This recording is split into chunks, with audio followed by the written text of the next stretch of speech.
All right, welcome back to the deep dive. Today we're diving into Adam Smith. Adam Smith, yeah. And it's not just about the wealth of nations. We're going deeper. Oh, yeah, much deeper. Using the Stanford Encyclopedia of Philosophy as our guide, we're looking at Smith, the moral philosopher, the guy who really tried to figure out how we make moral judgment. Exactly.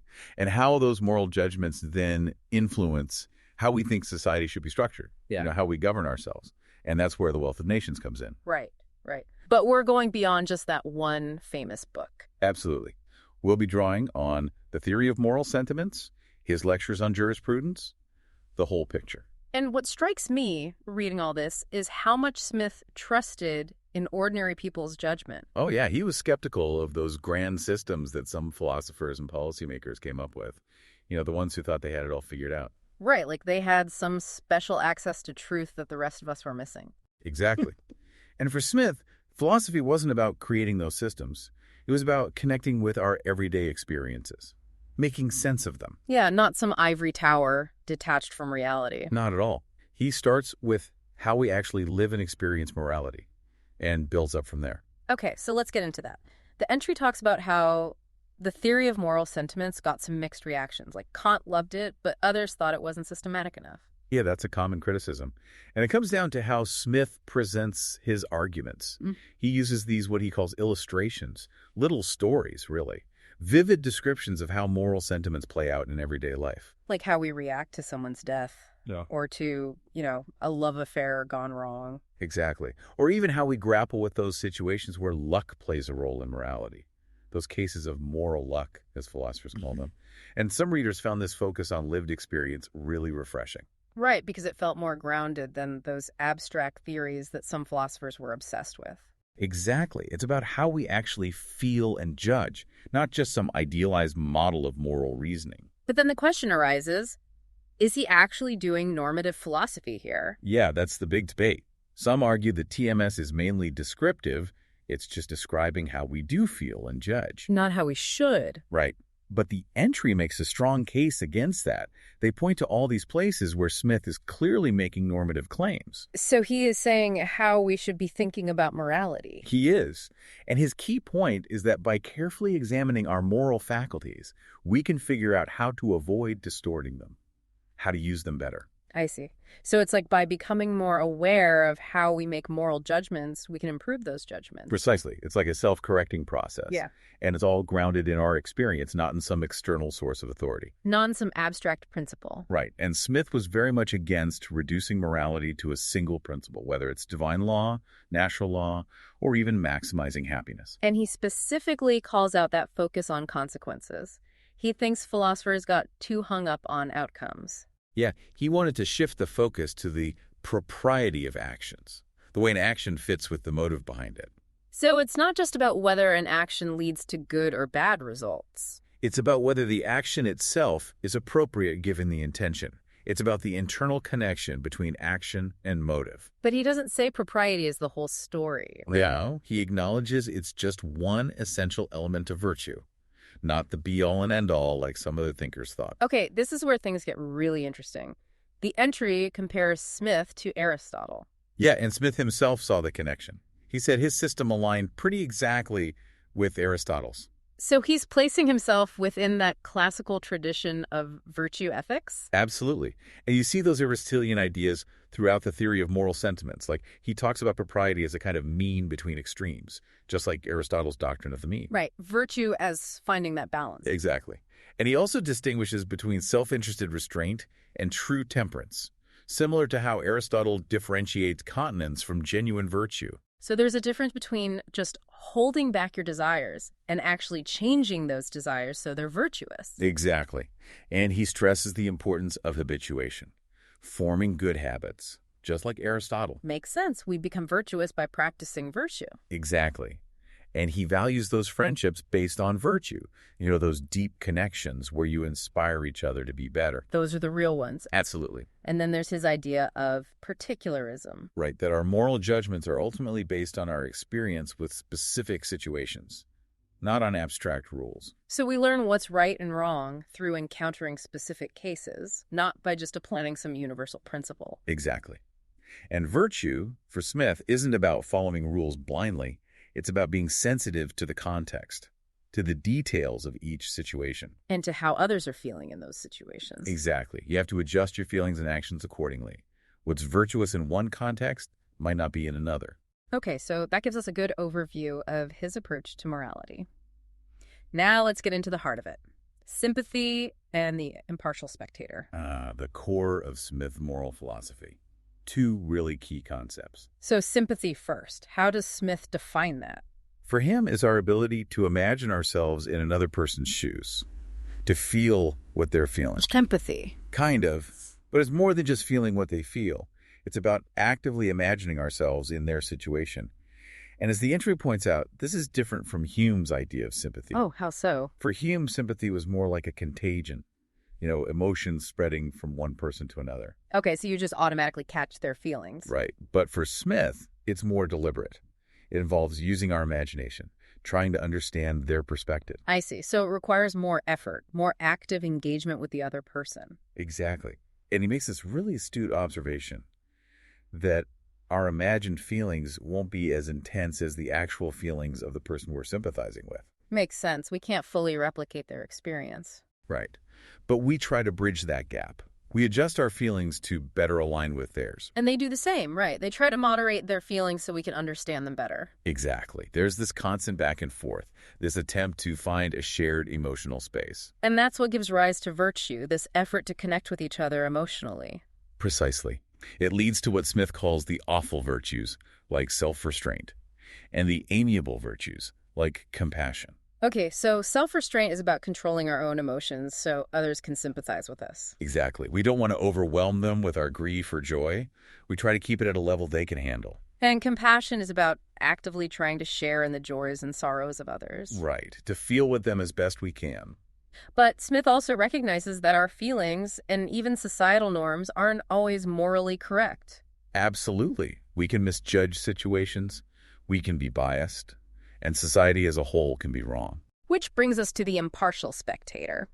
This isn't just any observer. This is someone who's informed, unbiased, and able to see things from a truly moral perspective. Exactly. It's like an ideal we strive for. We try to see the situation as this impartial spectator would see it. So it's not about just going with our gut feeling or following what everyone else is doing. No, it's about stepping back and taking a more objective view. And when we sympathize in the way we believe this impartial spectator would, that's when our sympathy becomes moral approval. I see. So our moral judgments are ultimately grounded in the feelings of this idealized impartial spectator. Exactly. If the impartial spectator would sympathize with a feeling, then that feeling is morally good. And he makes a distinction between just acting properly and being truly virtuous. Right. Propriety is about following the rules, doing what's expected in a given social context. So you're not breaking any rules, but you're not necessarily going above and beyond. Exactly.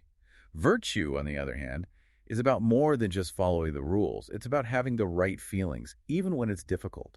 It's about those inner dispositions. Right. It requires more effort, more self-command. Okay, and Smith talks about two kinds of normative guides: rules and virtues. Yes. The rules are those basic prohibitions. Don't kill, don't steal. Those fundamental things that are necessary for a just society. They set the baseline for acceptable behavior. Exactly. And they help us avoid self-deception. But virtue goes beyond that. It's about transforming our inner selves. Not just conforming outwardly, but actually changing our hearts. Exactly. And we do that by trying to internalize the sentiments of the impartial spectator, to make them our own. So it's like becoming the impartial spectator ourselves. In a sense, yes. And that's a process. It takes time and effort. It's like shaping a work of art. Right. We're constantly refining and developing our character, cultivating those virtuous dispositions. Now, Smith doesn't reject rules entirely. He recognizes they have their place. Of course. He sees the value in having those general guidelines. And he also acknowledges that we do consider consequences when making moral judgments. But ultimately for him, the focus is on those inner sentiments. That's what drives our moral actions. The entry also talks about religion and culture, how they play into Smith's moral framework. Yeah, he offers explanations for why people tend to see virtues as coming from God, and why they see moral rules as divine laws. So he's trying to understand the role religion plays in morality. Exactly. He sees it as a way of reinforcing those moral sentiments, giving them extra weight. But he's also critical of religion when it becomes about empty rituals or dogma. Right. True morality, for Smith, is about how we treat each other. It's about that fellow feeling. And then there's the influence of custom and fashion. Yeah, he recognizes that what's considered virtuous can vary between cultures. Different societies might emphasize different virtues. Like politeness being more important in France than in Russia. Exactly. But he argues that these are mostly differences in emphasis, not fundamental disagreements about what's right and wrong. So there's a core set of moral principles that are universal. That's his view.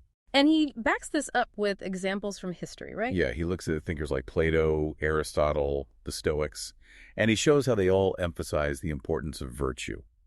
So he's situating himself within that long tradition of virtue ethics. Absolutely. Okay, so we've covered the basics of Smith's moral philosophy. What about its strengths? What does the entry say about that?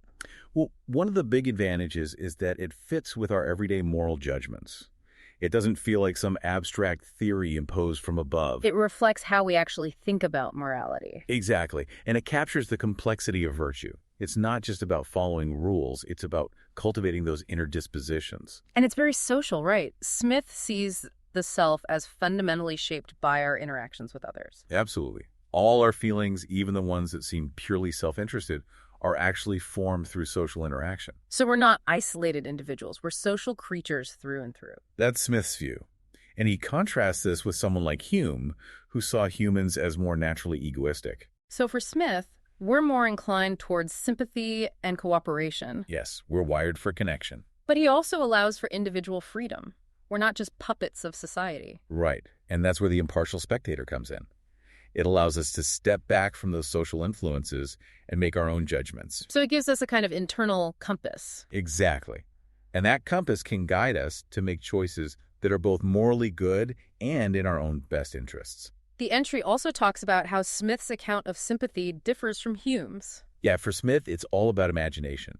We're actively trying to understand the other person's perspective. And we're responding to their situation as a whole, not just to their emotions. Right. And this allows him to bring in this idea of fitness, whether our feelings are appropriate to the situation. Which makes his theory more morally realistic. It's not just about whatever we happen to feel. Exactly. There's a standard of correctness.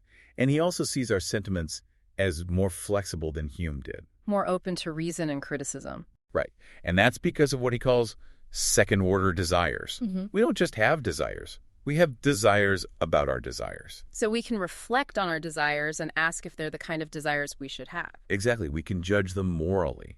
And that allows for moral growth and change. And Smith places a lot of emphasis on learning and refining our sentiments. Absolutely. It's a lifelong process.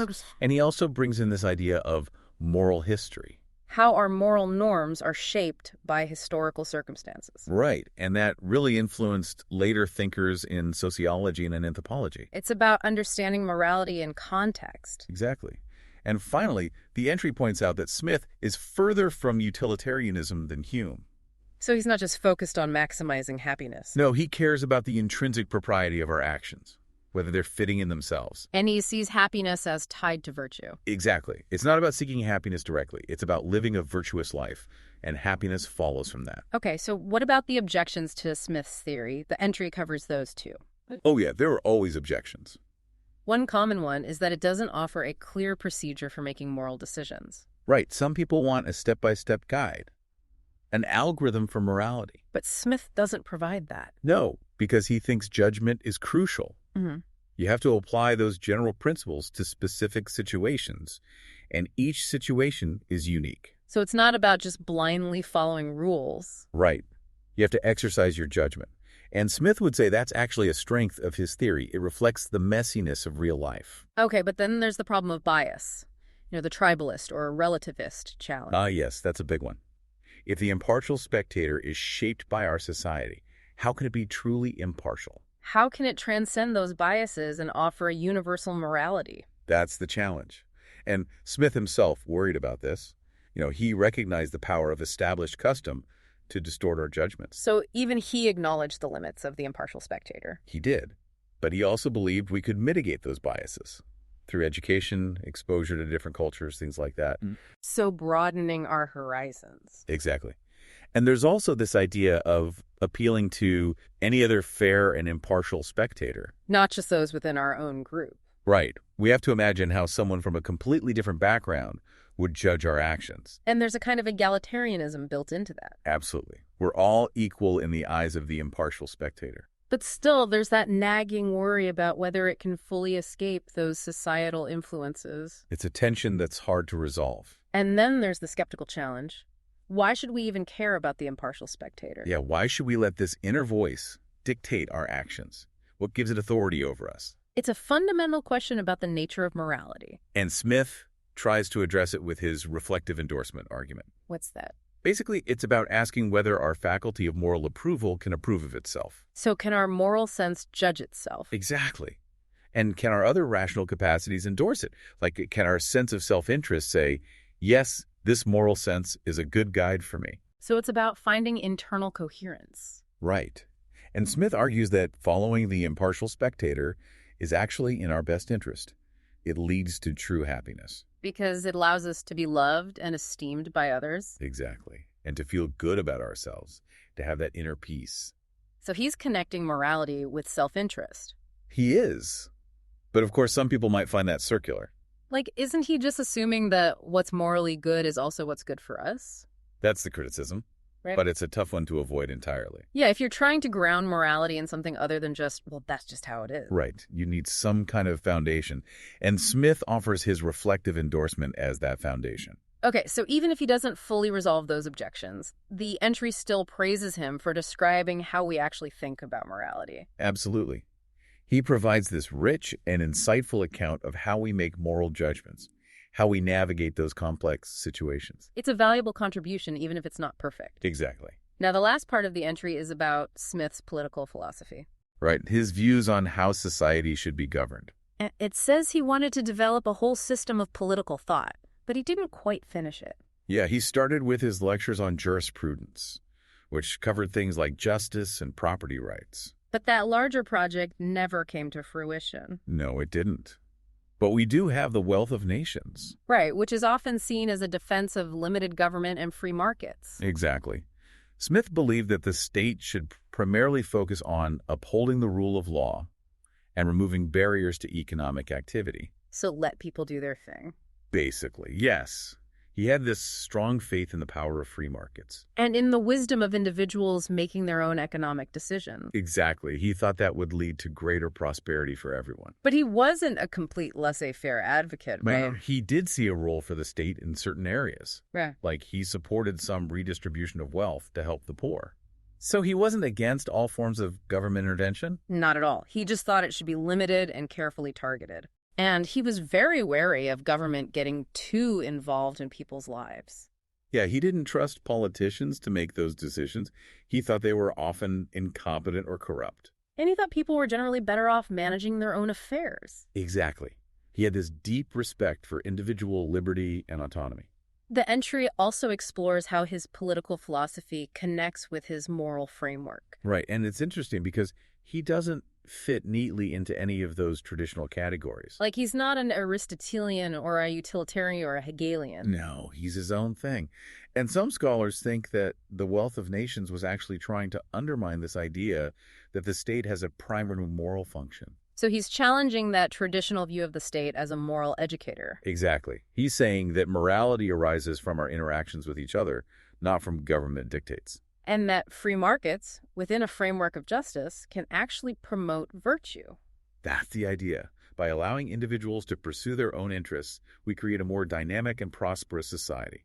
And that prosperity then benefits everyone, including the least well-off. That was his hope. Now, he was a product of the Enlightenment, so he believed in progress. Absolutely. But he was also skeptical of grand schemes for social reform. He didn't think you could just engineer a perfect society from the top down. No, he thought those attempts often backfired because they didn't take into account the complexity of human nature. And they didn't respect the knowledge and experience of ordinary people. Exactly. He was a big believer in the wisdom of the crowd, so to speak. Okay, so there's this libertarian reading of Smith. Yeah, some people see him as a proto-libertarian. Focused on individual liberty and limited government. Right. But the entry pushes back against that. It says Smith had a more nuanced view. He didn't see the state's role as solely about protecting rights and enforcing justice. No, he also thought the state could legitimately promote the common good. Things like public works and education. And he was concerned about the plight of the poor. Absolutely. He wanted to see them lifted out of poverty, and he wasn't opposed to government playing a role in that. So he had a more expansive view of the state than some libertarians might like. He did. And his reasons for supporting limited government were complex. It wasn't just about abstract principles. It was about his understanding of human nature, his distrust of politicians, his faith in ordinary people. And his belief that virtue flourishes best when individuals are free. Exactly. He thought that too much government intervention could actually stifle moral development. So in a way, he thought the best way to promote virtue was to get out of the way. That's a good way to put it. Well, this has been a fascinating deep dive into Adam Smith. He was a really remarkable thinker. And the Stanford Encyclopedia of Philosophy entry has been an excellent guide. It's really helped us unpack his ideas. And we hope it's given you, the listener, a lot to think about. Especially when it comes to applying those ideas to our own lives. So here's a final thought for you to consider. How might Smith's concept of the impartial spectator help us navigate the moral and political challenges we face today? How can we cultivate that inner voice that helps us see things from a more objective and just perspective? We encourage you to delve deeper into Smith's writings, the Stanford Encyclopedia entry, and other related works to explore these ideas further. Thanks for joining us on the Deep Dive.